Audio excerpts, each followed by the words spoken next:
Katika mtaa wa kujidai uliopo Mwangaza, kulikuwa na msichana mmoja maarufu sana kwa uzuri, upole na heshima yake. Aliitwa Karen. Watu wa Mwangaza walisema hata upepo ukimpitia karibu, hupunguza kasi kwa heshima.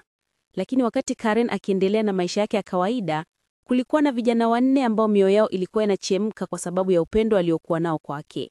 Vijana hao walikuwa Kaumbi, Kada, Chiba na Digala. Kaumbi alikuwa kijana mcheshi kupindukia ambaye anaweza kumfanya mtu aliyekasirika acheke ndani ya sekunde chache. Aliamini ucheshi wake ndio ufungua moyo wa Karen. Kada alikuwa mpole, mwenye busara nyingi kuliko umri wake. Kila siku alikuwa akimwandikia Karen ujumbe uliojaa maneno matamu na barua ndefu zinazoweza kujaa daftari zima.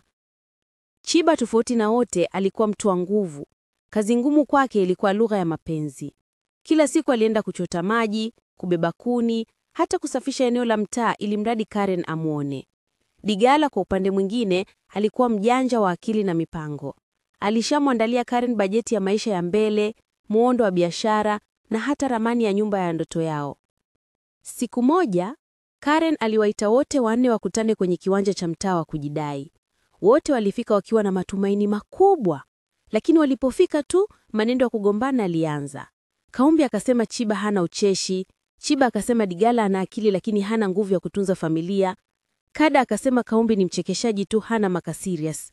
Digala akasema Kada ni mpole mpaka mtu haelewi kama anapenda au anaogopa. Kelele zilipanda, maneno yalipigwa na watu wa mtaa wakaanza kukusanyika kuangalia kilichokuwa kinaendelea. Wakati vurugu inazidi, Karen alisogea mbele taratibu na kuinua mkono wake juu. Ghafla wote wakanyamaza kana kwamba redio imezimwa. Kwa sauti ya utulivu Karen akasema, upendo si vita, si nguvu, si pesa, si maneno makali. Upendo ni kuelewana, kuheshimiana na kujijua. Kila mmoja wenu ana kitu kizuri, lakini leo mnanionyesha kwamba mnanipenda zaidi kuliko mnavyoheshimu nafsi zenu. Wale vijana wanne wakatazamana, wakanyamaza sana.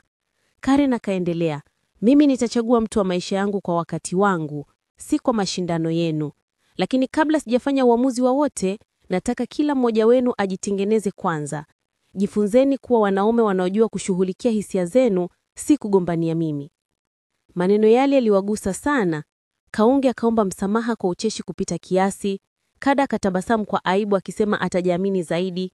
Chiba akasema atapunguza ubabe na kujenga utu zaidi. Na Digala akafunga daftari lake akisema atajifunza kuishi maisha, si kupanga tu.